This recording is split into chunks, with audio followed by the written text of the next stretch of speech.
say when you're online. Okay everyone, hello and welcome to the Hungaroring.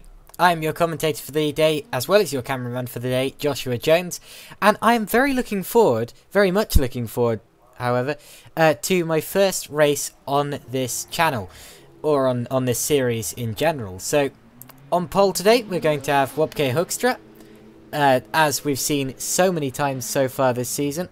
Hoekstra on an absolute roll at the minute. Followed by Stefan Ruol, or Ruol rather.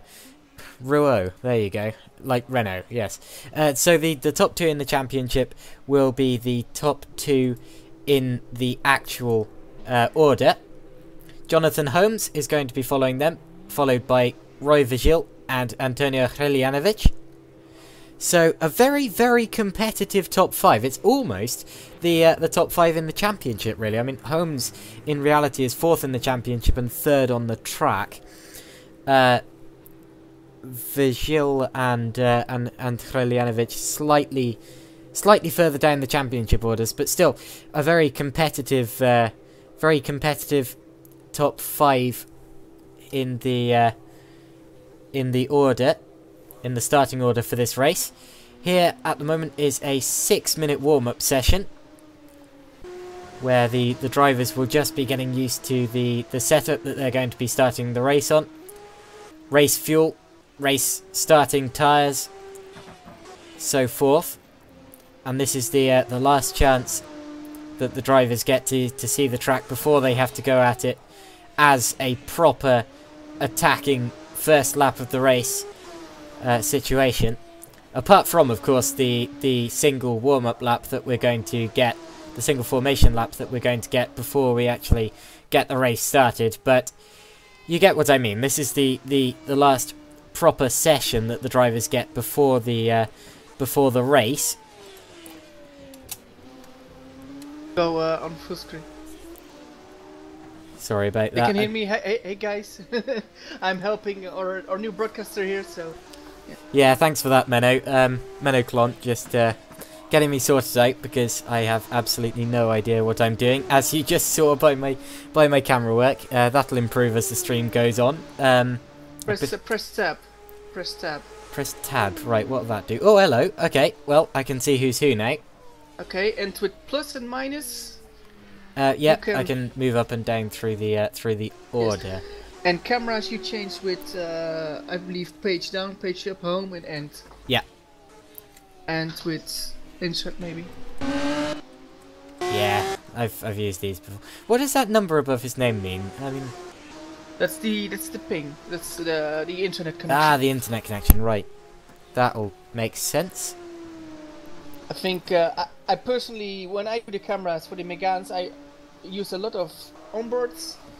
So I hope you can do that as well. Onboard shots are almost always very good, and of course some track cameras. So yeah, give Joshua here easy time. It's not easy to be a commentator, but do commentator job and cameras at the same same time. That's very difficult. But it's a stream like this or no stream at all. So we shall see how this will look. This is a bit of a late deal we made. And let's see what will happen, and it looks quite okay. No problem. As I said, this is my first stream with this series, so I'm very excited to get it started. I've always loved watching GP3 races. I mean, it's absolutely my pleasure to be commentating on this. I remember me and my brother sitting down and watching GP3 races back in the very first GP3 season. I must have been about 8 years old back then. Yeah. Yeah. So for the other quality of the stream, we will look into it more at the next event. But for now, this is what we have, and it looks quite okay. And yeah.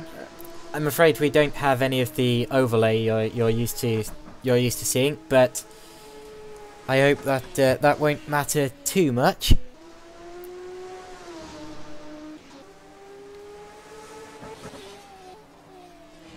Yeah. Right, but so... yeah, Oh, I sorry. will leave you. I need to drive soon, so just do your best with the tools you have, and in 2 weeks' time we will make sure the tools will be a bit better. Even we can look what we can improve, because we now don't have an overlay, so we can't see who's where. So yeah, you need to tell us who's where. But yeah, I think the overall is important that you can see good battling, and that you can see who's battling who, and that's what the name above his car gives. Okay, thanks, and good luck, Menno. Yes, Yeah, well, you will be here for a while, so I make sure I will hopping in between races, so that I can at least tell you how my first race was, and maybe somebody else wants to hop in. So yeah, because yeah, you have now 40 or to 45 minutes being very lonely. So I hope you at least enjoy what you see. Thank you very much. I'm sure I will. As I said before, I'm very enthusiastic about single-seaters, GP3. I mean, fantastic racing you get out of these cars. Oh, here's the pole sitter you're seeing on the stream now, Wopke Hoekstra. Very quick driver, as we've seen so far this season. We've seen him in a couple of series, actually, not just as he pits, not just Good luck. I'm going. Good luck. Yeah, thanks. Goodbye, everybody. Thanks, Menno. See you. Bye-bye. User left your channel. Right, good old Menno. as I was saying, Wopke Hoekstra been in a few series this year. Not fully, of course. This one, I believe, is the only sim series that he's been doing fully, but we've seen appearances from him in the GPVWC Formula Challenge. That's the one that initially springs to mind.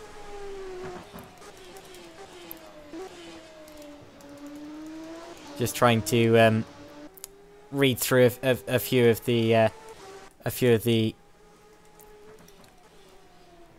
YouTube comments as well.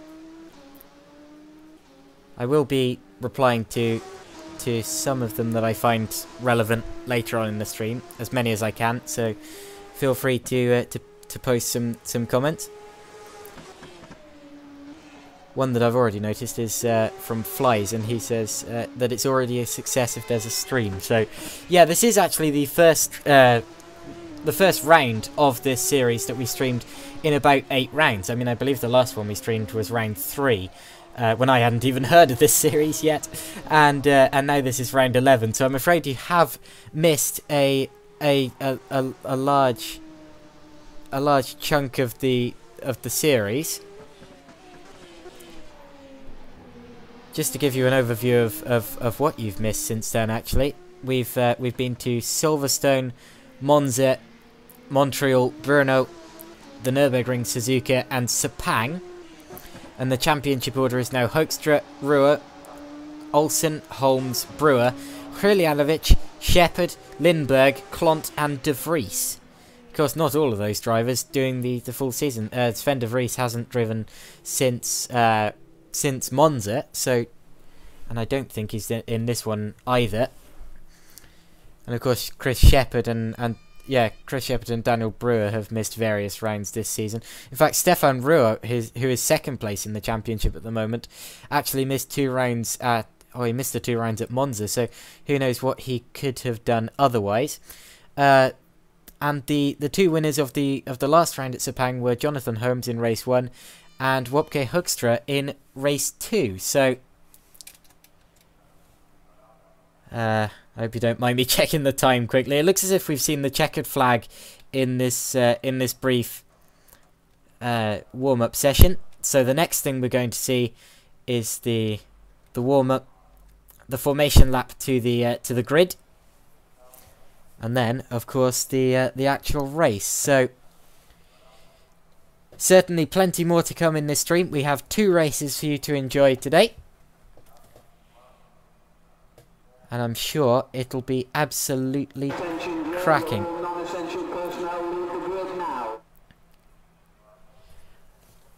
Right, so to the grid, the cars are cooled.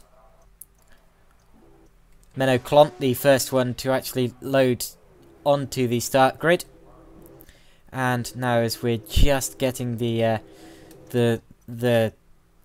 cars ready for the start, we are waiting for them all to to join the starting order, and then we will be away on our formation lap, where they will weave to try and warm up the tyres, and basically just see the track for one final time before the race. As I said, Wopke Hoekstra will be starting from pole today, followed by Stefan Ruel, Jonathan Holmes, Roy Vazil, Antonio Hreljanovic, Liam Duval, Johan Lindberg. Oh dear, it's going out of shot. Who's this? Wesley Stefano, Luke Maguire, Eric Stanford, Josh Downward. Oh, this is hard. I'm trying to quiz myself on remembering their names without having to click the enter button. This is Gerrit de Vries, Menno Klont, of course, Ryan Nash, Nick Voss, Niels Voss, sorry, Simon Frelick, Casper Onjwin, Chris Kinsman. Is this Lucas? Yeah, Lucas Avzentiu, Rink Hoekstra, Jeffrey Fournier, and Fournier will bring up the field. I don't believe that either Fournier nor Hoekstra actually set a lap in qualifying, so it would be interesting to see how they do as we make our way up the very steep incline to turn 4. Is that... Now, there's something very weird with the lighting going on. I'm wondering whether that's distant thunder, possibly lightning. If you look at the onboard of the cars, it doesn't appear to be raining. So, whether we might get rain drifting on later on in this race remains to be seen. To be honest, that really would shake up the order quite a bit. That would be very interesting to see. We're just heading through this very fast section of sweepers. Very difficult section of sweepers as well. It makes it a very difficult place for overtaking to occur, the Hungaroring. Of course, definitely favours cars with more mechanical or aerodynamic grip. It's a very kind of aero-dependent circuit. And the only real overtaking opportunity will be down into turn 1. Although I tell you what, these drivers will probably try and force the issue somewhere else. So, Wopke Hoekstra is going to line up at the front of the field. Alongside him will be Stefan Ruel. And behind them are the very hungry Jonathan Holmes and Roy Vazil. So, who will get the jump off the start? They're in position. Now we're just waiting for the final few cars. Jeffrey Fournier will bring up this this field for the opening race. Of course, one more to come after this.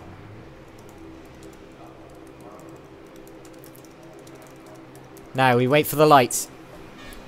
Here they come, and when they go to 5 and go out, now we will be underway, and it is Wopke Hoekstra who leads away. He covers off Stefan Ruel straight away. It's a good start for Wopke Hoekstra. Second place is Stefan Ruel as they head down into turn 1, but Holmes is going to challenge on the outside. Almost puts 2 wheels onto the grass. Look at Roy Vazil poking up the inside as well, as Hoekstra has a brief lockup. Are we all through safely?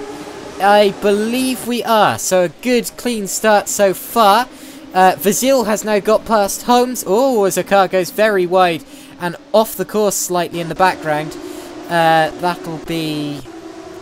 Is that Luke Maguire? That is Luke Maguire. So Maguire went a bit skittish. Around goes Josh Downard. Oh no, another one around and another one around. That's Johan Lindberg, who's carried on his form of not having very good luck.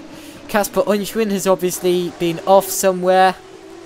And is Ruel leading the race? Stefan Ruel is leading the race. Where? And in fact, Wopke Hoekstra is nowhere to be seen. What position is this? 7th position. Now, what has happened here to Wopke Hoekstra? Unfortunately, I can't seem to rewind the footage for some reason. But whatever's happened to Wopke, he has dropped right down the order, and it will be Stefan Ruel leading us round after this first lap. Menno Klont, I'm afraid, is missing his front wing, so our very good tech guy who was helping me to set up this broadcast has unfortunately lost it. Oh, talking of losing noses, Luke Maguire is also off and into the wall. Hopefully those drivers will be able to continue. Chris Kinsman is into the pits. Johan Lindberg we saw having a spin. Casper Onjuin as well, and Ryan Nash.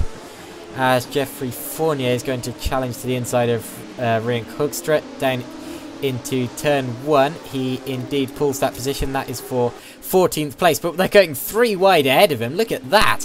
Very nearly, and it's going to be Shimon Frelich who takes advantage of Lucas Afsentiu, and so that's that for now. Further up the order there is Wopke Hoekstra, unfortunately dropping back after what I presume was a quick spin. And Stefan Ruhl now leads the race. Oh, Menno Klont is out of the race now. So we saw him missing his front wing, but he's now been pushed back into his garage. So I'm afraid... Oh, as Luke Kinsman runs very away. I'm afraid that looks to be the end of Menno Klont for this race, definitely. Hopefully you can join us again for race 2 and have some better luck then. We didn't actually see Menno's incident on footage, but whatever the case, I'm afraid that Menno Klont is in his pit garage and no longer in the overall proceedings. Now, oh, hello. Hello, I'm back. Menno, we now I can see you've retired. I didn't quite see how that happened. We saw that you were missing your front wing. Where? Just doing an early interview. Yeah, what went wrong? I had quite a good start, actually. It was not bad, but there was an anti-cut curbs and I got launched by it and I lost my front end, and then the way the car was feeling, it was not feeling good enough to repair. Such a shame. Yeah. Was that at turn 4? The one at the top of the hill? No, I saw Wopke Hoekstra, I saw him spinning there, and that was... Yes! Yeah, I could avoid it, but it was, I believe it was turn 6, where there are some anti-cut curves, and I had a problem there. My car got launched. That'll be the chicane, will it? Yeah, there were some anti-cut curves there, and I needed to jump it because I had some unbalance in my car just the corner before, so I thought I would jump it and maybe lose some time, but my car got launched on the anti-cut curves, and it was the end of the race, unfortunately. But yeah, I already gained 2 to 3 places, so it was quite a good start for me, but yeah. Very unfortunate to hear. Very unfortunate. Yeah. Sorry about that. But now I'm here, so yeah. Yeah, 2 commentators in the booth now. Hopefully you'll be able to join us racing again for race 2. It's getting quite close for second, actually. What's his name? Yeah, Jonathan Holmes has been passed by Antonio Hreljanovic, and Hreljanovic now is right on the back of Roy Vigil, so that's certainly closing up there for second. Of course, Stefan Ruhl really building out his lead now. Wopke Hoekstra, of course, we didn't actually see having... Oh, he's off again! Hoekstra, I just saw him going off in the background, and it's a very good recovery to actually keep it out of the wall there, but for whatever... It looked as if he just kind of got... I saw this at the back of the shot, just kind of got crossed up. Yeah, just kind of got crossed up and then couldn't save it. It was just a bit of an overcorrection there for Wopke Hoekstra as Liam de Waal gets 2 wheels on the grass.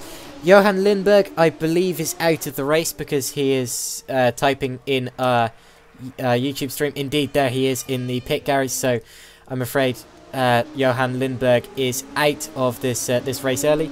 Yeah, what happened, Johan? If you can type us an update. Meanwhile, Jeffrey Fournier is having a look at Simon Frelich to the inside in the S's.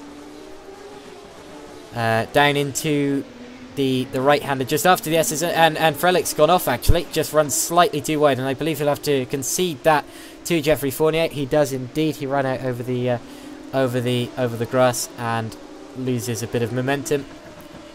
Unfortunately for him, drops down 1 place, and actually Ryan Nash is now looking very feisty on his rear end. He'll be right into the slipstream here. Now watch him pop out to the inside, will he? it'll certainly be close. Yes, he's going for it down into turn 1, but I think Frelick just brakes slightly later, possibly a bit too late actually, ran it out wide, and Ryan Nash is certainly going for this 12th position here at the Hungaroring. Whoa, as Frelick just snatches his brake, spins the car around. Sorry, Meadow, what were you going to say? No, I saw the same incident. So yeah, Frelick lost pace, but did he lose? No, he doesn't have any front wing or rear wing damage, so that's quite okay. Yeah, it just looked to me like he kind of snatched his brake all of a sudden, and the car went round. Very easy mistake to make. Actually, did make contact with who was it? It was Ryan Nash or Niels Voss? I think it was. Yeah, it would have been Ryan Nash. What am I saying? Yeah, Ryan Nash. I believe Ryan Nash got away with it. Oh, battle for third back on. We have Hrelljanovic and Holmes side by side. Holmes is going to go round the outside of him. Cracking move from Jonathan Holmes to move himself back into third position here in the WCSLeague GP3 round from the Hungaroring. Hrelljanovic just had a slight look back to the outside into turn 1, but unfortunately for him, he wasn't going to find room there. Although, of course, Jonathan Holmes cracking overtake in the final corner of this lap. Brilliant, brilliant overtake. Flies in the YouTube chat asked a very similar question to one I was actually asking to myself earlier on. He asked, is it lightning in game that causes the flashes of light? No. I think that's just because we're now looking at the game of you, Joshua, and I think it's mainly your settings of your graphic card, which we see now. Okay, well I should definitely apologise for that. Then that's on my end, not in the actual. I was getting quite worried then because I thought it was approaching a thunderstorm or something like that. But well, it doesn't look like it. So yeah. Yeah, it doesn't look like it. Of course, it can always change, but. I can ask you now. You think you can? You have got better graphic settings than this or not? Because then you might can change a bit for race 2 or maybe for the next I don't think so. Well, yeah, I think it's not too bad. But yeah, of course, this was all last minute deal, so we need to do it with it, and yeah. But I now say, come on, give us some onboards. And yeah, I wanted to see onboard if you can. Will that do? Yeah. Well, I would say give us 6 seconds before we actually see it on the broadcast. Let's see. And I see onboard. There you go.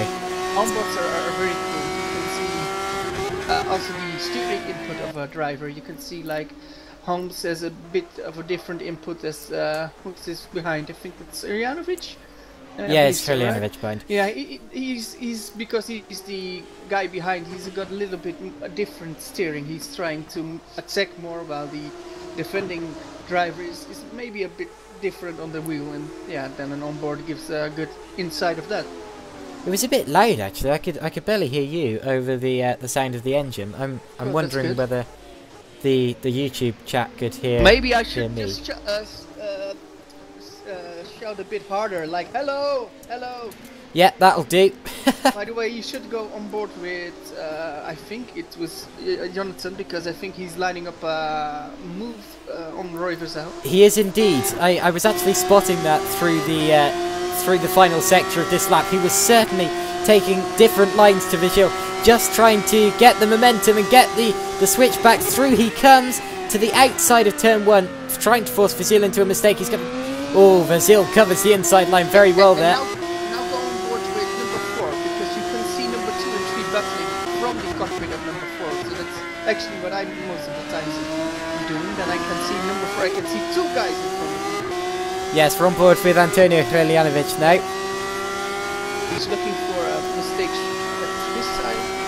Yeah. Oh, Hrelljanovic he just tagged the curb on the outside of turn 4 there. Went very, very wide, but he's right back into it. Oh, big kick of oversteer Hreljanovich really losing it, actually. I mean, he's making a couple of mistakes in this sector. Hopefully that's just a one-off.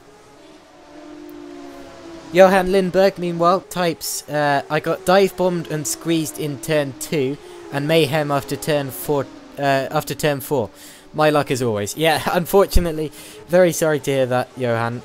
You do appear to have all of the bad luck this season in whatever series you do.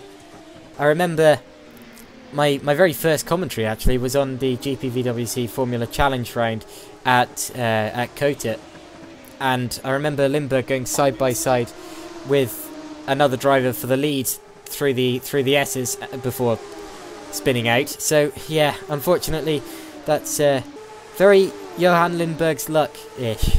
So sad to hear that. Hopefully you can be hopefully you can be out again or on track again, rather, wrong kind of out, in race 2. Anyway, Stefan Ruhr is really running away with this. The second, third and fourth are still battling. Not quite as close as they were a lap or two ago. I'm afraid we've also lost from the order Shimon Frelich, so Frelich, I'm afraid, is also out. And Rink Hoekstra has dropped behind Luke Maguire now, so I'm actually quite a long way behind him, so I'm wondering if Hoekstra has had to have a pit stop or something as a result. Was that... I think I just saw... Yeah, Stefan Ruhr just had a bit of an off there in the S's. Not a big one, he didn't spin the car around, but for some reason... I did just see Stefan Ruhr a long way from where he should have been. Oh, second place has changed. Roy Vigil, something's happened to Vigil. He's dropped behind, and Ruhr's pitting. Oh wait, I forgot. Pit stops are very common in this series. This is very interesting. So that looks like Ruhr is going for a 2 stops, and that will actually will be very logical, because this is a very tidy circuit with a lot of corners, so it will ask a lot of more from your tires, because you're turning in much more. So where we normally see a 1 stop during this race, we might now see a 2 stop. And it's actually very logical, because Wopke Hoekstra is only in P9. And why is he only in P9? That's because Wopke Hoekstra already pitted, so I'm pretty sure he is on a 2 stops as well. That's a good spot, actually. I'm glad you can use the I'm still the menu a bit more, yeah. I'm still in the game, so I can see there's now 37% completed of the race. That means we are now on 9 of 27 laps. Normally, if you do 1 stop, you want to pit more or less on the halfway point, so that you still have tires in the end. Because if you go too early, then yeah, you will have no tires in the end. But yeah, a lot of people are going now. So I think at least some people are on 2 stops. But yeah, it makes me think like people like Antonio or Jonathan, are they not on 1 stop? So in the end, what we will see is that the guys on a 1 stop will be slower in the end, and the guys on a 2 stop will be faster. But will the 2 stop guys, will they be fast enough to at least be around there in the end? Absolutely. Strategy. A real battle of the strategies now, and I'm expecting... I'm actually not surprised at all that Hoekstra is going for what looks to be a 2-stop strategy, because of course he did have a spin after lap 1, and that would have taken quite a lot of life out of his tyres, left big flat spots on them, no doubt. So it does definitely make sense for a lot of the guys who spun after the early stage of the race to pit early. Is that... I think I just saw Rink Hoekstra... Oh no, he's not missing his rear wing. It looked as if he was briefly, but no, he's fine. That would explain why Hoekstra has dropped... Oh, as Holmes goes wide, and Hreljanovich is going to take advantage of that and go to the inside. So Hreljanovich, takes the lead for now. Of course, it's not the effective lead, because these two haven't pitted yet, and although it could be the effective lead, because we don't know how the strategy is going to play out. So if these two can keep it on a 1-stop strategy, sorry, hiccuping a bit, So if these two can keep it on a one-stop strategy, and the one-stop turns out to be quicker than the two-stopper that Stefan Ruo and Wopke Hoekstra are likely to go on to, then this could definitely turn out to be the battle for the lead, meaning that Hreljanovic's pass there is probably actually vital for the race. And that was... Oh, and into the pits comes Jonathan Holmes now. We're about 42% into the race, so I can imagine that he could go to the end from here. Yeah, he could potentially do a one-stop. In fact, to be honest, I think that I think that Ruo and well, I don't know about Hoekstra. I don't entirely know when he pitted, but I think that Ruo might well also go to the end from here. Of course, he could also try a two-stop strategy, but if he wanted to, he could make the tyres last till the end. It'll be interesting to see whether that was part of his plan or not. I'm also wondering whether Vigil dropped behind the others because of a pit stop or because of an incident. Because of course, I didn't see an incident. Actually, that can't have been the case because I was watching them earlier on in that lap. It's a pit stop. It's a pit stop. I can see it. I can see his lap times, and I see a very bad lap time. So yeah, but I don't know whether that was a pit stop or a spin because yeah, it was a pit stop. I can see. I did see it. So yeah, I just can see some other stuff. Yeah, and he already made a pit stop. So. There was just a move right in front of Stefan Ruhl there. That was for second place in the overall or on-track order, where Fournier stuck it to the inside of Stanford into the chicane. Stanford was forced to go wide out over the runoff area of the chicane and actually bounced over the very difficult and high sausage curbs, and he's now slotted in between Ruhr and Holmes, who have both pitted. Actually, Holmes has caught right up to the back of Ruhr here, so Holmes definitely a lot closer to Ruhr than he was before, so that's very interesting. It looks as if pitting later there for Holmes. Also, you have to remember that Ruhr had a slight off earlier in this race as well.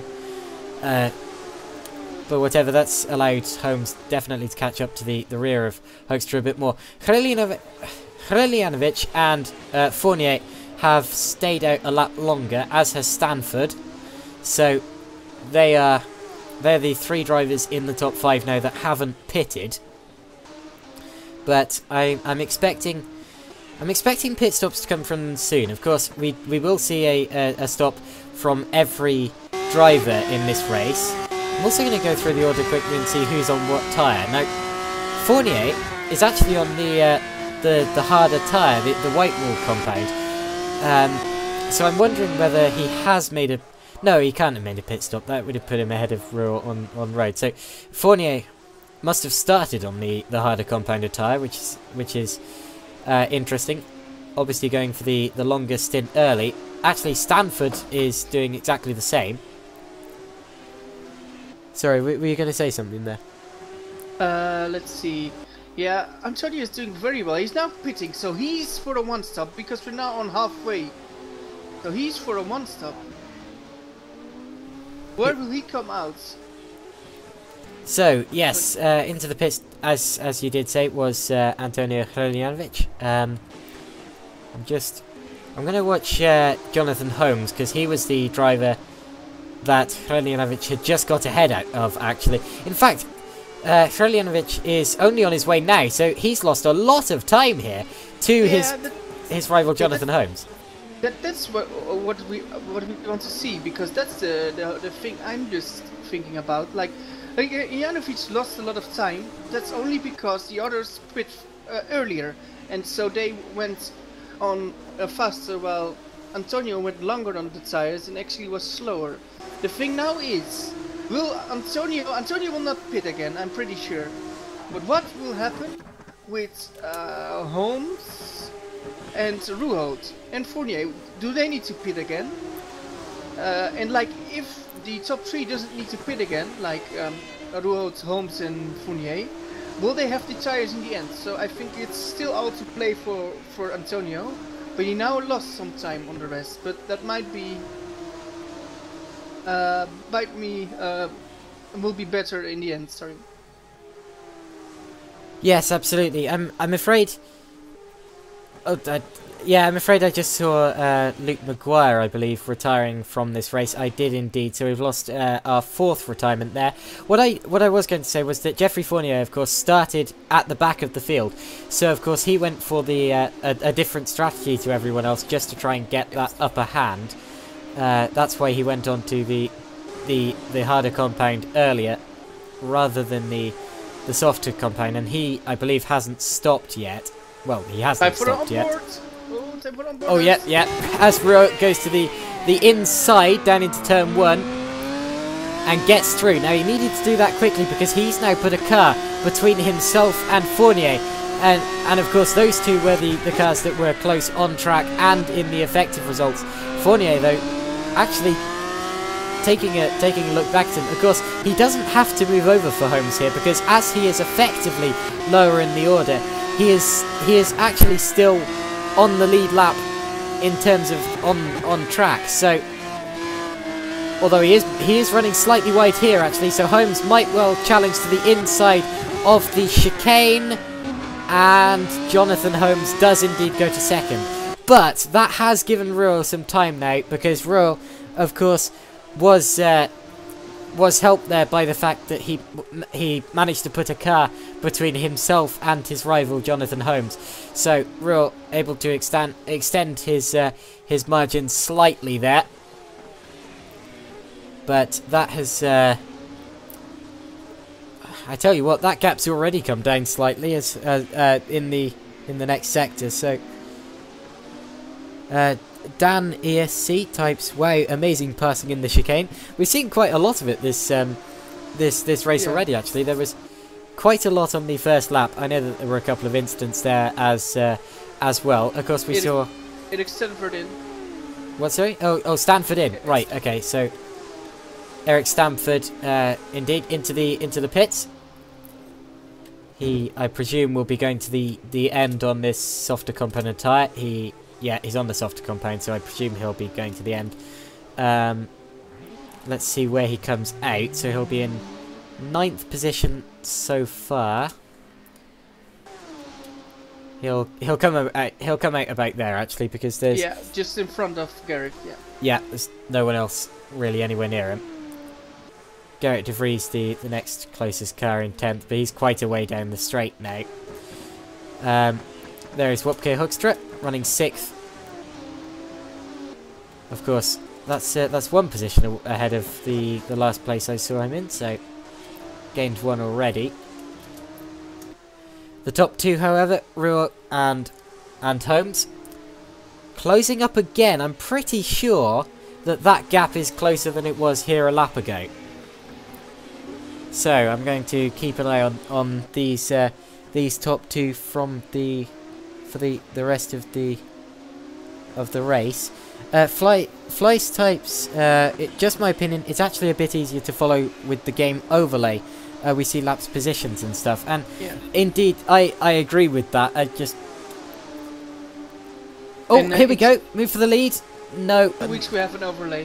What, sorry? Sure. In 2 weeks we'll have an overlay. Yeah, in 2 weeks we'll have a proper overlay. He was talking about the game overlay though, so the standard one that I've got on screen now.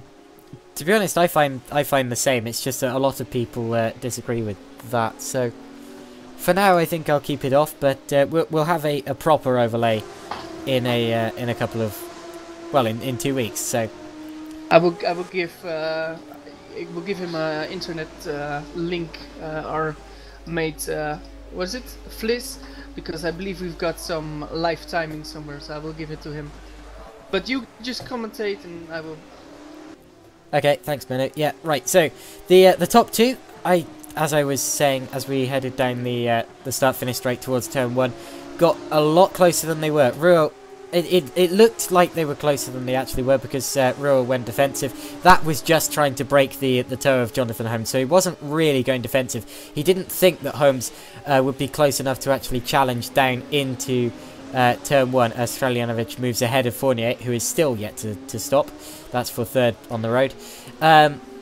All Ruhl was really trying to do there was stop Holmes from getting the slipstream. Now, Ruhr's going to be held up a bit here as he heads on to the start-finish straight, because Kinsman is going to move over now and presumably let both of the top two through. But, of course, Ruhr met him in the final corner. So, Ruhr, yeah, actually got dropped back into Holmes a bit more there than he was before. So, Holmes right on the back of him now.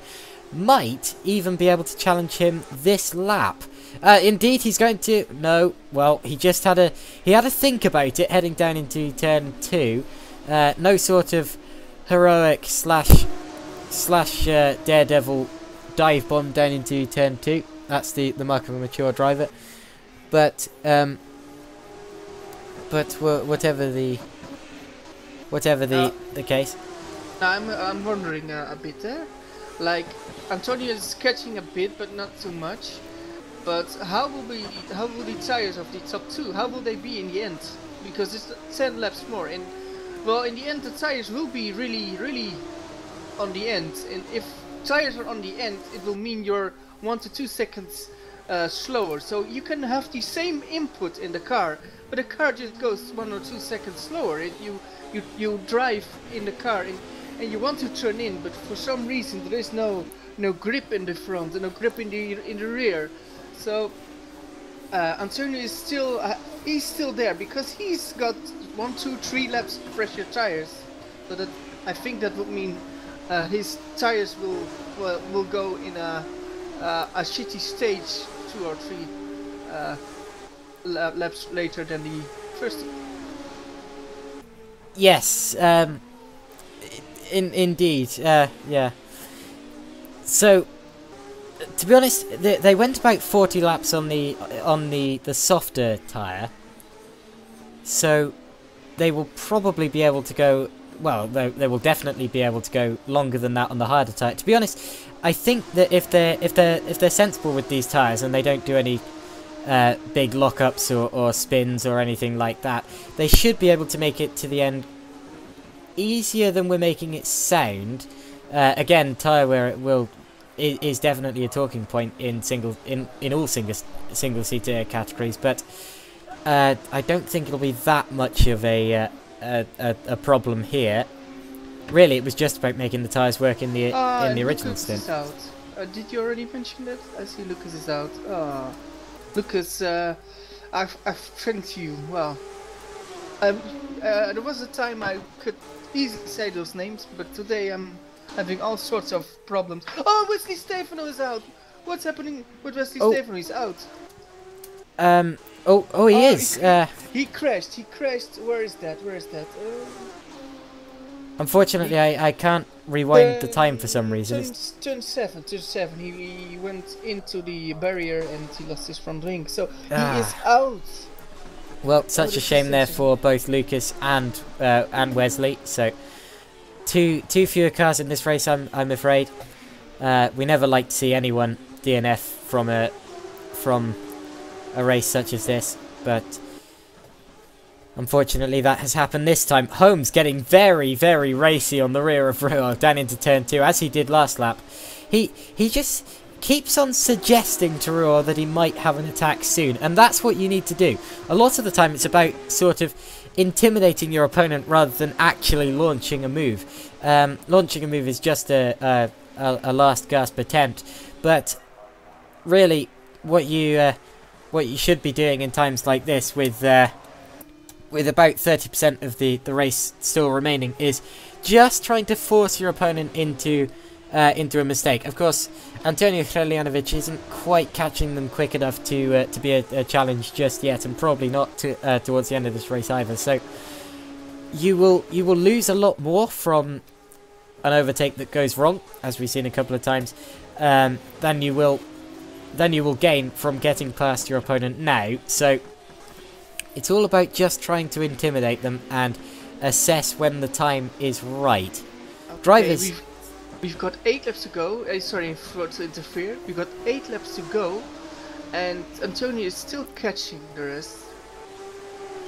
So he's getting closer. How do his lap times compare to the others, actually? The top two, rather. Shall I look? Last lap, 31.77. But the others did 32.5, so that's around 8/10 he Really? wins. And you know what it is? That's only because Stefan and Jonathan are battling, so they have each other to look at. And Indeed, if Jonathan wants to attack, Stefan needs to be a little bit more defensive. And defensive is okay, but you will lose time with it. So yeah. Yeah, it's to be honest, okay for now. having said that Antonio Hrljanovic is probably not catching enough to challenge towards the end of the race, I'm really not so sure now.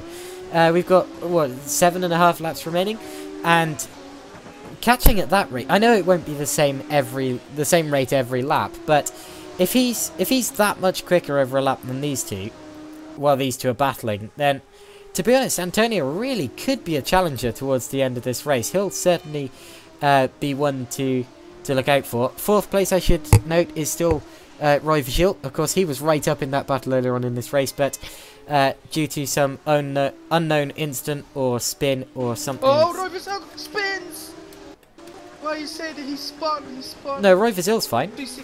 No, he spun. Oh wait. Yeah, you. No, but he did. He did. Did he? He did spin. He did spin. He spun. He spun, and he only lost 4 seconds because it was a clean spin. He didn't hit anything. He did a nice 360, so he got bonus points for that. But it's fun. And now it's interesting because I spun the car sometimes, and the whole balance is a bit poor when you did it. It must have been a very, very quick spin, because I was looking at Vigil pretty much when you started to shout he spun. So I'm quite baffled as to when or why that actually happened. But if he really did, his tyres look fine. I just had a brief look there. He doesn't appear to have any big flat spots. Often you can't see that on the camera, I should point out. But anyway, Wupke Hoekstra has actually started to catch him. So let's see what Hoekstra can do. Of course, he had that instant after the first lap. Has Fournier? Yeah, Fournier is pitted. So Fournier, of course, started the race on the medium compounded tyre. He's now on the softer compound. So Fournier has pitted since last time we looked. Rink Hoekstra. Rink Hoekstra has been into the wall down at the chicane there. So he will be returning to the pits noseless. Didn't quite see what happened there, as I said, but unfortunately for Rink Hoekstra, that's another addition to what has already been a bit of a disappointing race for him. Now down into turn 1 we head again. Ruhr and Holmes still separated by about the same amount. Hrljanovic still not quite catching enough, I fear. So I can see that he's certainly closer than last time I looked, but from what I can see, I don't think that he's going to be quite close enough No. to challenge at the end of the race. What I can see is that he is not gaining as much as he did before. So now, yeah, it just stays more like status quo. So, yeah. He's not catching number 1 and number 2. So let's see how that ends. But it looks like, yeah, he can just not make it. Yes, of course. You can often post one lap which is about 8/10 quicker than the cars ahead, but to be properly catching them over a lengthy period of time, you need to set faster laps of them over a lengthy period of time, as is logical. So Hrljanovic probably not quite doing enough yet, but I tell you what, these two battling here, if something does happen, or if they do continue to hold each other up for much longer, Hrljanovic could still be a real challenger in this event. So Holmes is going to get back into the slipstream of Ruhr. Of course, straights are the only real time on a lap where you really want to be following someone, because of course you get the slipstream on the straights, although in the corners that slipstream becomes turbulent air, which can really unsettle the car sometimes, and it can make it really difficult to follow the car ahead, actually. And for that you just need to be that bit more cautious and a bit more steady and it's very hard. It was like what Menno was talking about earlier with the tyre wear. You can be given the same inputs and it can just be going slower. So on straights, following another car is an advantage. In corners, not so much, and that is where Antonio Hreljanovic will really be catching this group. So 4th place is Roy Vigil. 5th place is actually under real close contention here as Fournier runs wide. Fournier, oh, talking of running wide, I saw someone else running wide in the background. But 5th place now, it was Chris Kinsman running wide in the background. 5th place now, hotly contested between Wopke Hoekstra, our pole sitter for this race, don't forget, and Geoffrey Fournier. Fournier actually had a challenge up into turn 4, but very difficult place to overtake. Very rare place to actually see an overtake. Probably not that many laps remaining now. Are we on to the penultimate lap this time round? I think we've got, yeah, we're now on lap 24, so we got 24 completed. It also depends how long do we have with time. Let's see, can I see the time somewhere? 24 out of 27, okay. Yeah, so that's more or less also the time. I think we're about thereabouts. The lead is still close. Oh, yeah, 1 and 2 have a lot of traffic, but yeah, it well, okay. one car, Casper Onjwin, who very nicely gets out of the way there. So that's sportsmanlike there from Casper.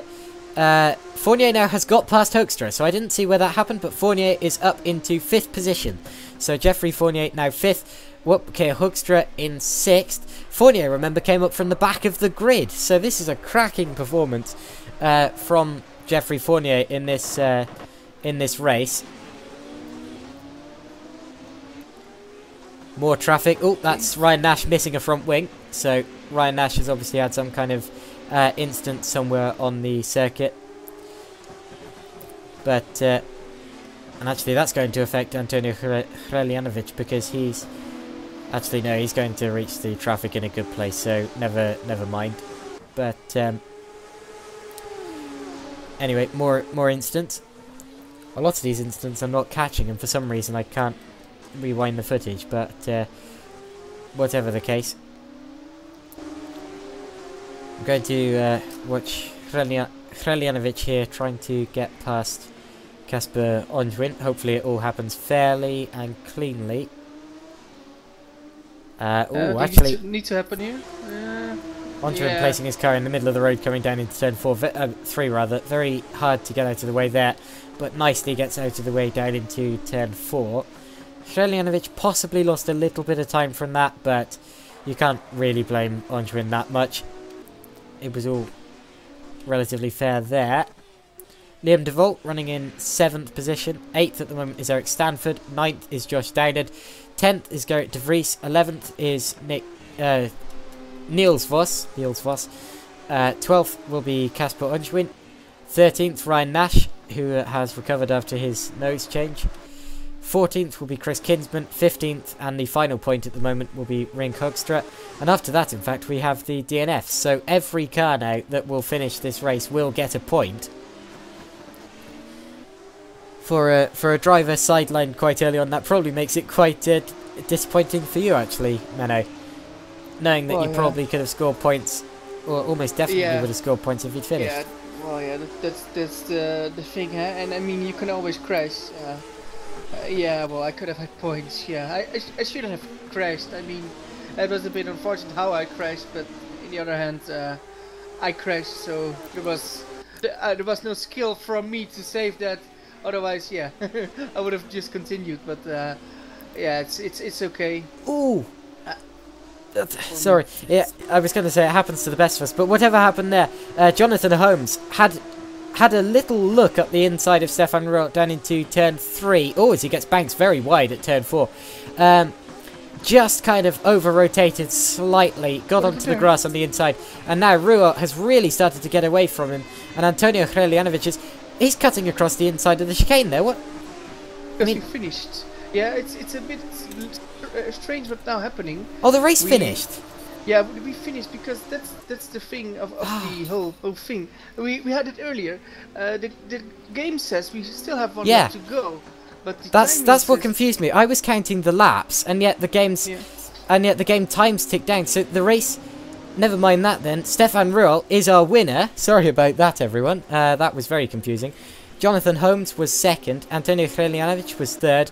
Roy Vazil, fourth. Jeffrey Fournier, fifth. Wopke Hoekstra, sixth. Liam de Valt, seventh. Eric Stanford, eighth. Gerrit de Vries, ninth. Josh Down in 10th. Niels Vos will cross the line in 11th. Now, there he goes. Kasper Unschwin was 12th. Ryan Nash was 13th, Chris Kinsman was 14th, Rian Hoekstra was 15th, and then we had the DNFs of Wesley Stefano, Lucas Afzintiu, Luke Maguire, Shimon Frillick, Johan Lindberg, and Menno Klont. Yeah, well, that's sorry. Okay. And I will go for a brief moment, but I will be back maybe. So I will also be back just to wish you good luck for race 2, but I will be back in a few minutes.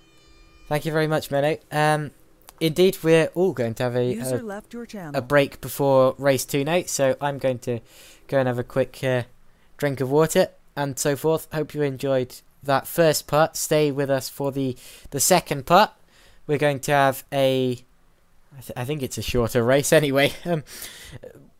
You never know with timings like that. Again, apologies for missing the end. I thought it was going to 27 laps. It didn't. It went to 26 because of the timing. To be honest, I don't quite know how to get around that for the next race. But whatever the case, join us for race 2 rather. I'll be right back.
User Sure. joined your channel. So, hello. We're still live, I believe, so yeah. Yes, we are. Time, Yeah. It's about time for us to go to race 2. Let's Oh. see if I can continue longer. So this race would be around 20 minutes, so 12, 13 or 14 minutes, just see what will happen, and yeah, maybe I will be out soon, maybe I will finish this time, so... Nah, we come shall on, you're see. going to finish this one. Anyway, top Yeah. top 10 are going to be reversed for the starting order of this race. So who does that put on pole? I'm trying to... Is it Gerrit de Vries? I believe it was Downard, but I'm not sure. You will see when we are getting to the other session. One more thing, what was it? Yeah, we shall see what will happen, and after race 2, we, of course, we'll have some good interviews. And you can do the interviews, just. I just jump in, and then, yeah, you ask me for an interview of race 2, if I had at least had some of a race in race 2. And yeah, we shall see who wants to go for the interview, so... Yeah, we're over halfway, so yeah. Well, I know you're sweating, but you have some. What, sorry? I know you're sweating, but we're already into 60% of the broadcast, so don't worry. Good. Yeah, I will speak you in. Well, I hope a bit longer, because then I will finish race, and if not, I will be back. Yeah, you earlier. can do that. Right. See you after that then. Have fun. Have fun, everybody. User left your channel. Again, that was Menno Klont. Again, this is in the nicest possible way. I hope not to be hearing from him until the end of the next race. So, yeah, if you hear something from him again, something's gone wrong. But anyway, I'm going to quickly change the image to live. And there we go. You should be seeing the cars again now. They're again having a quick warm-up session for the second race of the weekend. Is going to be a 13-lap sprint now. So the first race was 26 laps. This will be half that length. 13 laps. So that means no pit stops. It's going to be lights to flag. It's just going to be based on pure race pace. No strategy involved, just who can go the fastest for the longest. And that is the beauty of this series. Ooh, big kick of oversteer there from Liam Duval on his practice lap. That was a good save, actually. Often you can just kind of allow the force feedback to of the wheel to let the car do what it wants, but only to a certain extent. Of course, if you let it do what it wants completely, it'll just shoot off in the opposite direction. It requires a great amount of car control to do something like that. Takes a lot of practice.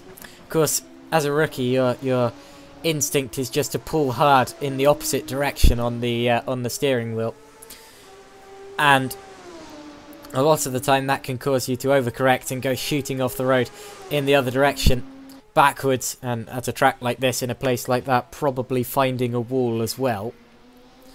But Liam Duval, an experienced sim racer,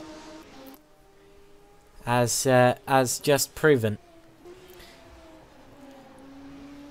Talking of the Hungaroring track, anyway, we saw quite a lot of slipstreaming down into turn 1. That's where all of the overtakes, as I predicted before the event started, will take place, and did take place, and would take place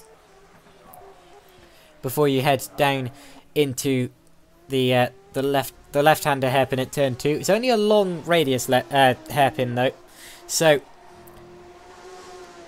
not quite as slow or as sharp as some other hairpins. In fact, it can basically be treated as just a long corner, really, and less like a hairpin. That was where we saw Stefan Ruhr coming under a bit of pressure in race 1 from Jonathan Holmes. But, oh, as Liam Duval parks it in a bit of a hard way. How much time have we got left in warm-up? That would have been the checkered flag there, so I believe that we are ready to start heading to the grid now, as soon as the session can change to race and we can get the cars out and on to the circuit. So that win from Stefan Ruhl in the last race would have drawn him closer and closer to his championship rival Wopke Hoekstra in the championship standings. Hoekstra, of course, finished 5th in the end. How many points does 5th get you? It's about 11, isn't it? So, and first gets you about 20. There you hear the call to the grid now. So going through the order, it is indeed Josh Downard who is going to start on pole position for this second race of the day. Gerrit de Vries will start second, followed by Eric Stanford, who we did actually see with quite a lot of pace in race 1. So we'll see what Stanford can do. Liam Duval, Wopke Hoekstra, championship leader. Geoffrey Fournier, again, great charge from actually Hoekstra finished 6th in race 1, didn't he? Yeah, great charge from the back of the grid to 5th for Geoffrey Fournier. Roy Vigil, who was battling with the top 3 until he had some unknown problem that we didn't quite see. Antonio Hreljanovic in 8th. Jonathan Holmes in 9th. 10th will be our race 1 winner, Stefan Ruhl, so it'll be easy. I mean, it'll be interesting to see what he can do from there.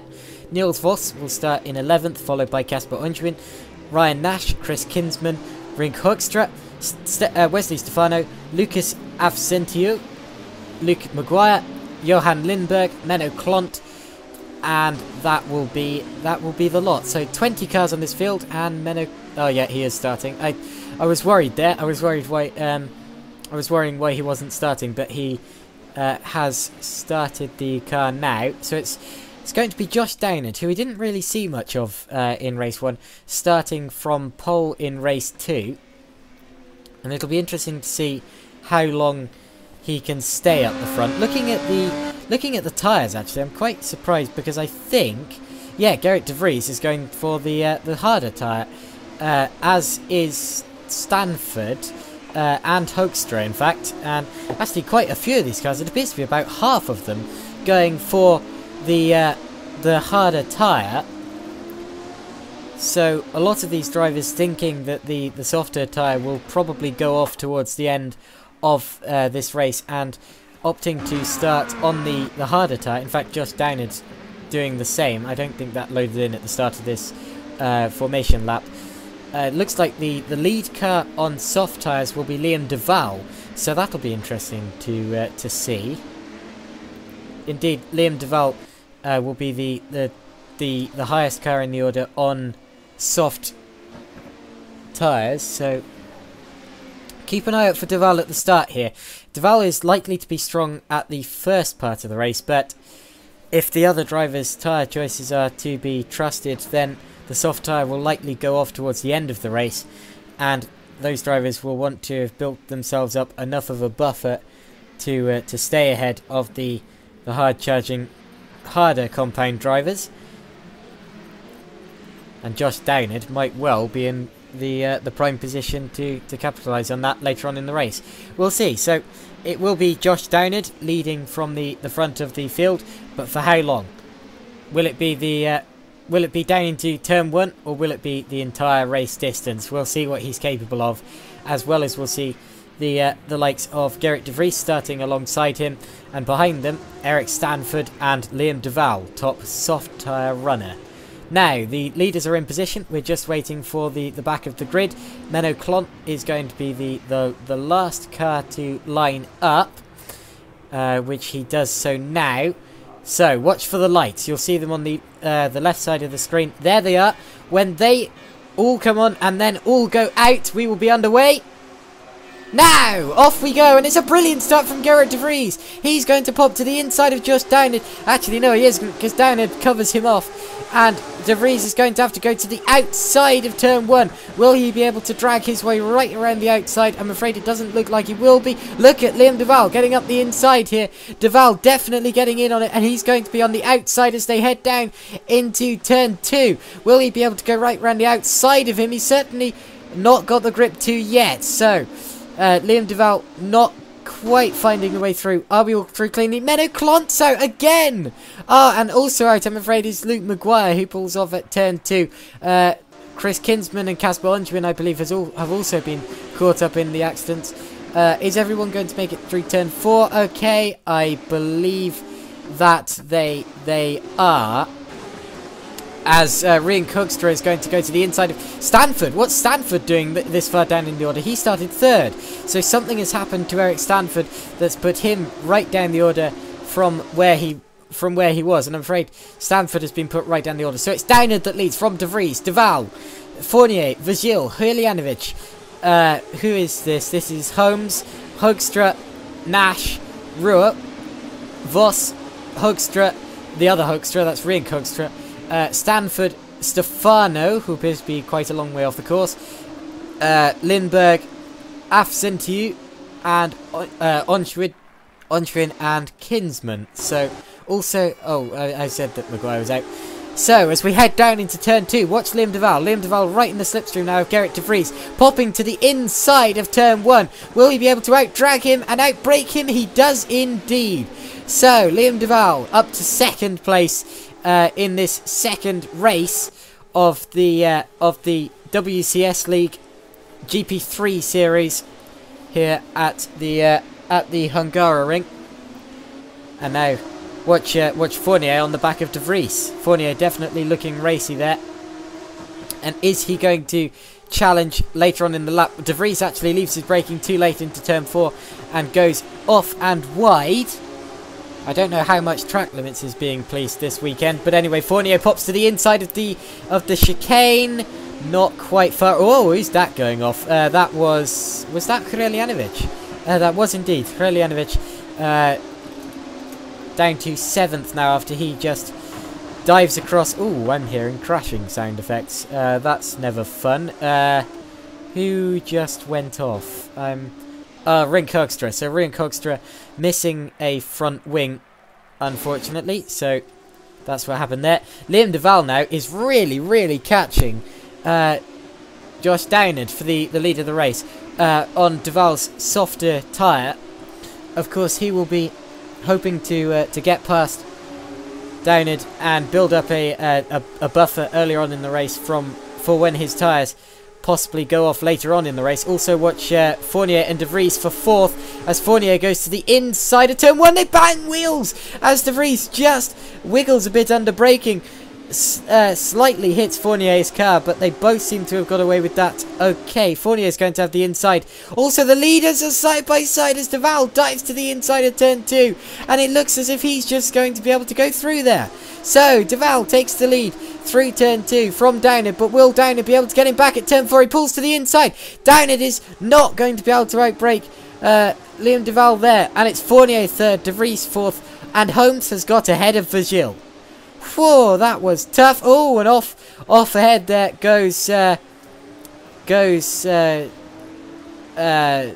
de Vries, who's now dropping back through the order. That's going to come together. Hurljanovic and Vigil go either side of Vigil. Oh dear, and off in the background as well goes Stefan Ruhl.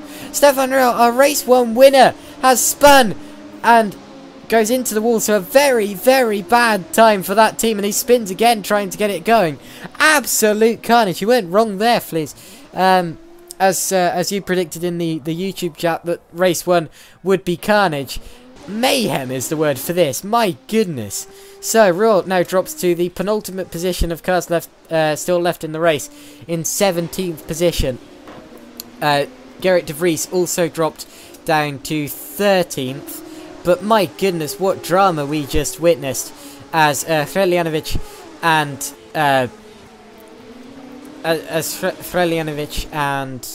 who was it? Vigil went either side of De Vries' car into the S's. Obviously didn't know that the other one was there.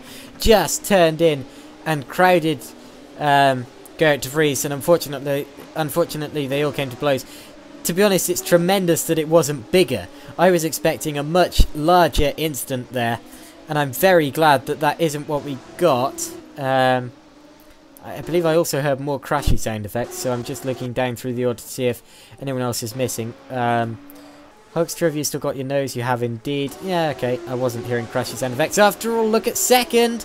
Downard coming under attack now from Geoffrey Fournier. So Fournier on another charge, just as he was in race 1. And possibly going to challenge Josh Downard as they head into lap 2. Maybe down into turn 1 is where he can get the slipstream and possibly launch another attack.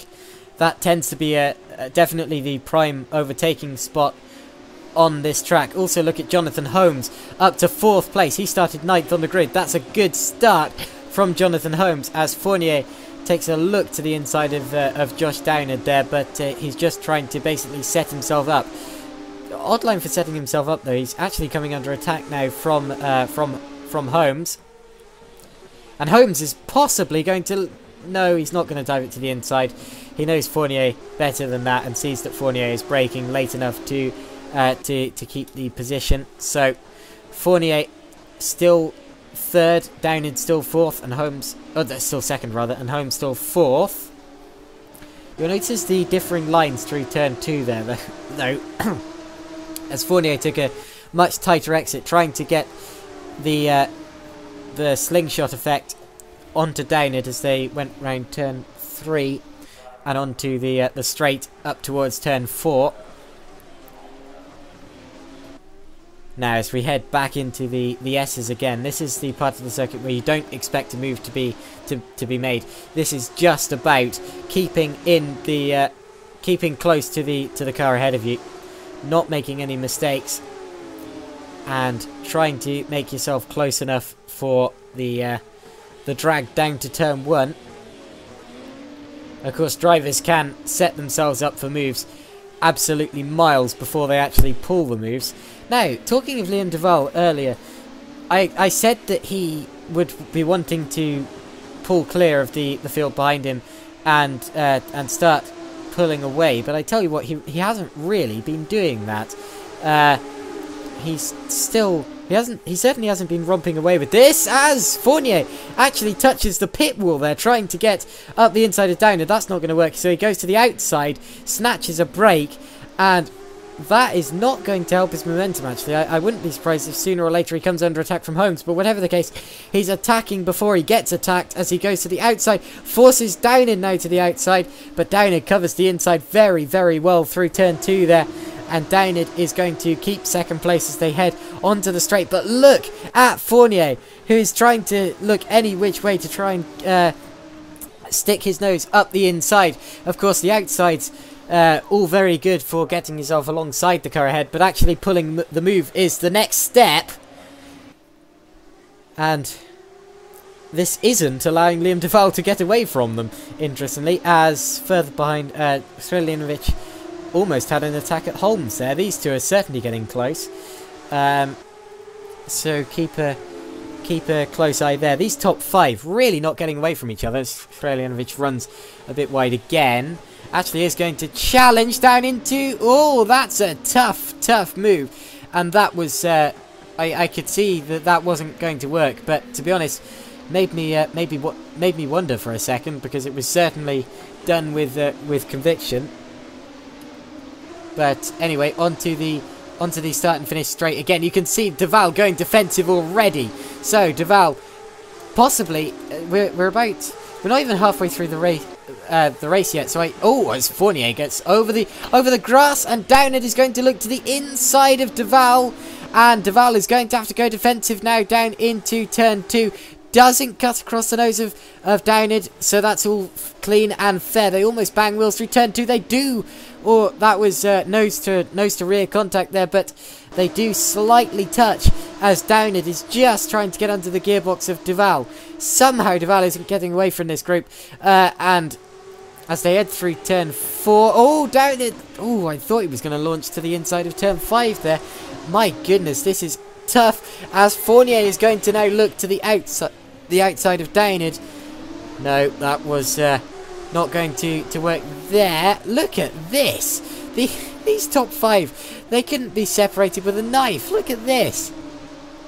My goodness. Now, I'm sort of worried as to what's going to happen next time we get onto a long straight. Oh, his Downard runs a bit wide.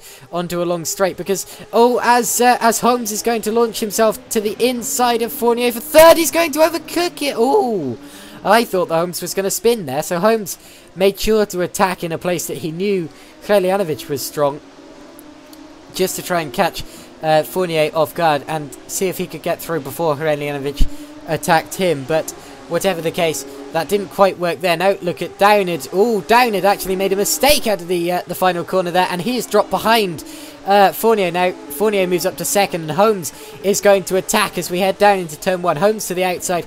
Downard is on the inside. Downard is going to running wide. Joined your channel. Hello Meadow, you've joined at a very hectic moment as I'm shouting my head off looking at this battle for the top 5 positions, mainly the battle for 3rd position between Downard and Holmes. I'll ask you about how your race went in a minute. I'm pretty sure I know the answer already. As we head down into turn 4 again, Holmes, I thought I just saw a bit of a kick of oversteer, but that was just my eyes playing tricks on me. My goodness. Now, down into the chicane again. Holmes not quite close enough there, but we've seen that Holmes is strong down into the right-hander just before the penultimate corner. And the battle for the lead is closing up again as well. So Fournier now being allowed to challenge at Duval. My goodness. I'm gonna let you get a word in edgeways in a minute. Were you going to say anything there anyway? Yeah, well, I had a hectic moment in race 1, and this crash was a bit of my fault. It was not very nice for me, but yeah. Yeah, these things happen, I'm afraid. These leaders, I just can't take my eyes off them. Fournier to the outside of Duval, and they're side by side for 3rd. Holmes is going to go to the outside, not going to drag round the right round the outside of Downard there, but he was certainly trying to get the switch back. Possibly left us braking a bit too late for that. Watch the leaders now as Fournier is doing the same thing to Duval. Duval, though, driving a very wide car as Fournier's rear end kicks out slightly on the exit of turn 2.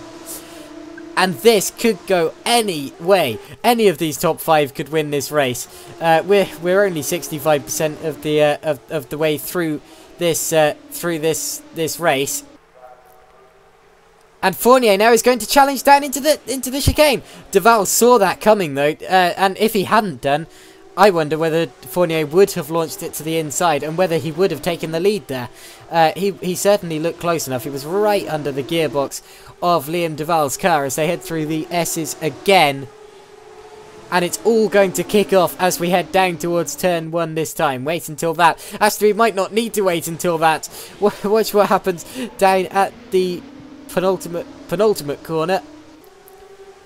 Now that place has been a bit of an action spot between this top 5 battle, which just really closed up again on this last lap, despite the fact it hasn't been an action spot for any of the other positions that I've seen. But anyway, Duval runs very, very wide as we head onto the start-finish straight, possibly trying to get cut a bit of the track to get a bit of a slingshot effect. You need to be careful with that. I don't know how much track limits is being policed as Holmes again tries the outside, and down it they make contact, they bang wheels, and this might allow Hrelljanovic to try for 4th.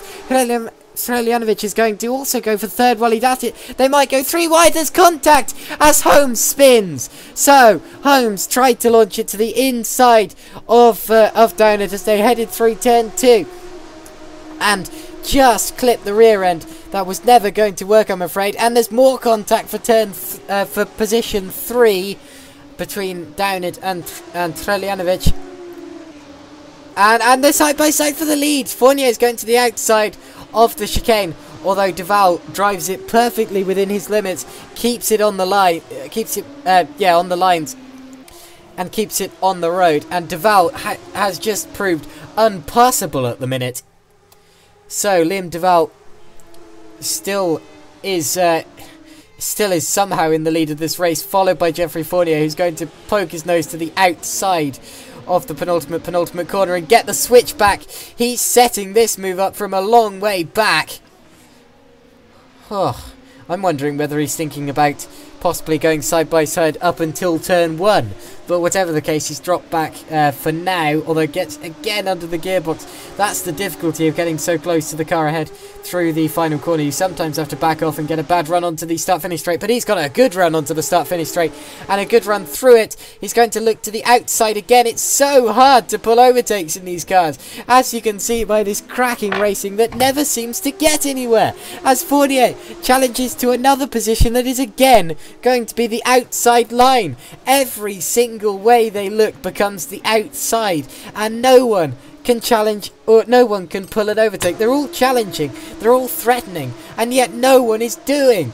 And Fournier is going to manage to pull to the inside here, but Duval has the optimum line and is able to run his route and keep in the lead of the race. Fournier going to look to the inside of the hairpin, the chicane rather, but Duval is going to keep it for now. Bit of a kick of oversteer from Fournier on the exit of the chicane. This is Titanic. Now, as we head through the S's again, there's going to be another challenge down into the penultimate corner as Hryljanovic runs wide. Fournier is going to look to the outside, as he does every single lap. He's going to cut across to the outside of the next corner, likewise. And now Downard is going to pull alongside him. Who on earth is going to win this race? You just can't call it.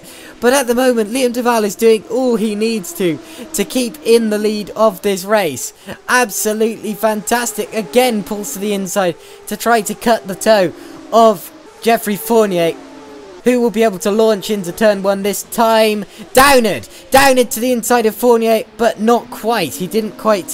He wasn't quite close enough, as Fournier gets a twitch on the exit, as we've seen him doing at a couple of corners so far this race. But still no overtake. My goodness, Menno, this is amazing. This is quite hard, and I think we're nearly on completion of the race. So let's see. Indeed, this will be the final lap of proceedings. If I'm not mistaken. One or two, yeah. Oh no, we're gonna have one. We're gonna have one lap after this. So this is the penultimate lap. Yeah. What it also is Liam is on the softer tire and Geoffrey is on the harder tire. That's the thing. The harder tire is slower, but has more grip later on in the race. So Liam's tires are more or less done for. And he needs to defend 1 or 2 laps more on Geoffrey Fournier, but he's doing an amazing race lead. I don't think I've ever seen a battle go on for this long without an overtake. This is just amazing. Yeah, as you said, Duval possibly biting a bit too much out of his tyres early on, and now just having to defend, which he is doing. Amazingly, he's spinning it! Duval goes round and into the wall as well! Goes Josh Downard, and off as well goes goes Hryljanovic. Downard into the wall. My goodness, it's all kicked off. I knew it would do. And that's put Jonathan Holmes up to second. Now it's Fournier. Fournier in the lead now. Holmes second. Third is Hryljanovic. Fourth is Duval. Fifth is Vigil as we head on to this final lap of the race. Sixth is Hoekstra. Seventh is Vos. Eighth is Ruel now. Ninth is De Vries. 10th is Kinsman. And then it's Downard in the pits. Nash, Lindbergh, Stanford and Onjwin. And those are the point scorers as we head on to this, the final lap of the race. And I'm afraid on the final corner of the penultimate lap, it all comes to blows. And I can't believe what I just saw. It looked as if Duval just overcooked it through the final corner, trying to defend from the cars behind it. I possibly put a bit of the commentator's curse on him there. And it looks as if the others just piled in behind him. Josh Downard getting the worst of it, going into the retaining wall. And unfortunately, Antonio Hryljanovic losing out in that as well, down to 3rd position. But anyway, as we head through the final sector of the race, I don't think Holmes is going to have enough for Geoffrey Fournier here.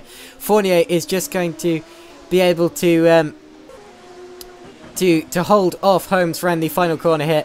I don't think the slipstream zone is going to be for long enough as Fournier exits the final corner and wins race 2. A very hectic race 2 from Jonathan Holmes. Third will be Antonio Hreljanovich. Fourth will be Liam Duval, who led so much of it and looked as if he was going to win until a lap ago.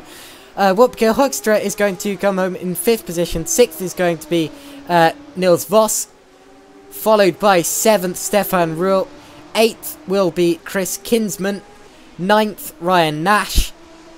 And I will order some people for the interviews. Be right back. Yes, User please. left your channel. Johan Lindberg will be 10th. 11th is Gerrit de Vries. 12th is Eric Stanford. 13th. Oh, actually didn't pit last lap. I don't know what happened there. I don't think he actually knows it's the final lap of the race, unless he finished it a lap down. I'm just going to check that. Okay, well, he was classified 14th. That's slightly odd there, too, as a couple of drivers celebrating by crashing immediately after the finish. Look at that. Ooh, that was a bit heavy, actually. But anyway, Stanford was 12th, 13th was Roy Zilks, 14th was Josh Downey, followed by Casper Oinjwin. And those were the last of the point scorers, followed by Wesley Stefano, Rink Hoekstra, Lucas Afzintiu, Luke Maguire, and Menno Klont, who all DNF'd, I'm afraid. My goodness, what a race we just saw. Into the chat, the YouTube chat rather, types Fleece, he types, wow, that was insane. Oh, it was indeed. And Jono prevails.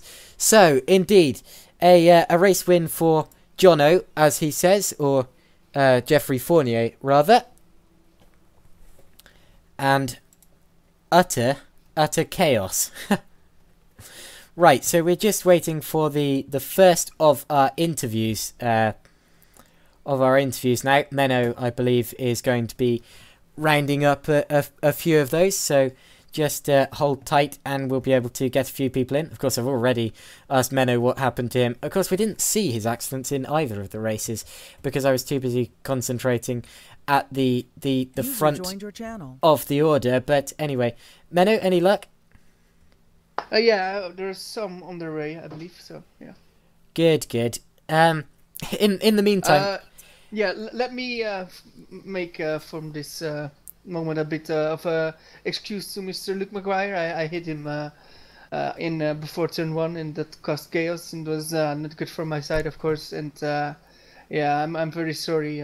We had 2 hits even before turn 1, and after when we were braking for turn 1, I was just too late, and I could have chosen to go over the roof of Wesley Stefano or try to get a bit into a gap where Luke Maguire already was. So I hit Luke Maguire, and yeah, that effectively fucked up my race and his, and maybe 1 or 2 more. I'm very sorry. I want to at least say that, and yeah, it's not very nice for me, but yeah, it was a bit not my meaning, but yeah. So I wanted to say that to everybody involved in the turn 1 incident. Okay, thanks for that, Menno. Anyway, now, we have got people in the interviews room now. I'm going to bring in first our championship leader, Wopke Hoekstra. User was moved to your channel. Wopke, can you hear us? Yes, I can. Good. Right. So we saw you got quite an impressive pole for this event. Talk us through that lap. It was a good one. Yeah, I was improving every lap. In practice, I also did one time. I did a 1:28.9 once, so I knew it was possible. But yeah, of course, you still need to do it in the qualifying, and Stefan was beating me just by a few thousandths of a second, so I needed to improve every time, and luckily I got it all together, and yeah, I pretty much nailed every sector in that lap, so I was happy. Right, thanks for that. Also, what happened at the start of race 1? I didn't see it on camera. It was just that suddenly you went from leading the race to being 7th. I mean, what happened there? Yeah, oh, thank you. Sorry, yeah, I started pretty well, so I still kept the lead, and then into that quick left-hander, I suddenly lost the car and I was backwards, and I tried to make sure nobody hit me. So luckily they didn't. Quickly turned around the car and got going again. But yeah, I lost a few positions there, and the tires were also pretty overheated. So that's why I spun a few more times as well. Okay, that explains it. Sorry to hear that. Obviously, not quite the result you were hoping for after race one. Scoring fewer points than your championship rival. What was race two like as well? Race two was, well, terrible to be honest. But yeah, still P5, and I beat Stefan with a bit of luck. But yeah, the start already, I get pushed wide and I lose a lot of positions, even though I had a really good start. So that was a bit unlucky, and after that I got stuck in a train, and suddenly the car, I don't know what happened, but the car, I lost it, and it's kind of weird because during the practice it never happened. I was doing all right, but then in the race the car started behaving quite strange. So maybe it's the cold temperatures compared to the practice server, but I'm not sure. Okay, thanks for that, Wobke. Hopefully a better round for you next time. Right, next in the interviews we're going to bring in the second place championship contender, actually, Stefan Ruhl. User was moved to your channel. Hello, Stefan, can you hear us? User left your channel. Yes, I can. Good, good. So, race one winner, I believe. Yeah, that's right. Yes, I was just checking so that I didn't get something massively wrong. Wouldn't have been the first time. Anyway, brilliant race for you there. Talk us through it. Yeah, race one was quite tense. I had Jono behind me for the whole race, or at least the whole second half of the race, and he was within a second on every lap, and I just had to make the tiniest mistake and would have gone past me. So that was really exciting stuff. But I managed to stay ahead just by minimizing my mistakes and keeping my head cool. Which you did very well, I must say. Obviously, very good for the championship, finishing ahead of your rival Wobke Hoekstra. Of course, not quite so much good luck in race two. Talk us through that one. Yeah, I think we left a lot of points on the table. I mean, we had a chance to finish, I think, well ahead of Wobke there. But I think it was lap 4 or something that I came into contact with my teammate, and I went off track and I lost, like, I don't know, maybe 15 seconds or so. I was on P17. So yeah, after that I just tried to catch up, but just really disappointed because it could have been so much better and would have been good for the championship for sure. Absolutely. I mean, it was a very disappointing incident. I suppose it's just for a driver, it's just a case of hold on tight and hope they don't hit you, which unfortunately they did today. Yeah, and then I had more the incidents happen in front of me, and like you said, I just tried to keep my head cool. But then there were 3 cars bumping into each other, and I couldn't just disappear. So, of course, I tried to go around it, but I couldn't. And then yeah, that's it. Right, thanks for that, Stefan. So, right, unless we get any more people in the interview room quickly, I believe that'll be it for the night. So, I want to thank all of the YouTube viewers for watching this. Fleece, I believe, was here for the entire time. So, well done for that. You have that award to your name anyway. Longest watching viewer of this particular episode. But anyway, yeah, thank everyone who joined us for watching this. Thanks also especially to Menno Klont for helping me to set up this broadcast. And to be honest, this broadcast wouldn't be on now if it wasn't for what you did today. So thanks for that. I want to add that we had a lot of help from Joshua Anderson, who unfortunately couldn't have make it.